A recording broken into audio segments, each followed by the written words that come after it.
orange in this. It's floating, but I think this one will sink. Yes, it is sinking and this one is floating. This one sinking.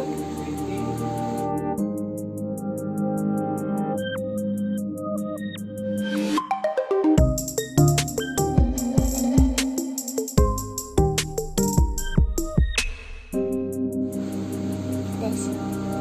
See?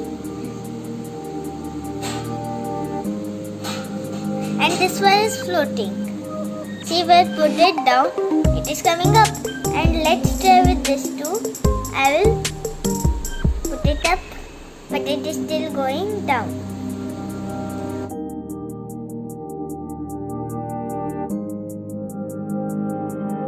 See, this is inside. I am shaking the water for you to see it easily.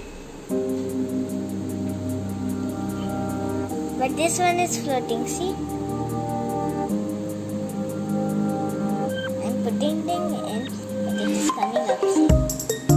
The orange with the peel floats because the rind is porous and filled with tiny air pockets. These pockets of air make the orange less dense than water and cause it to float. Therefore, the orange without the peel is more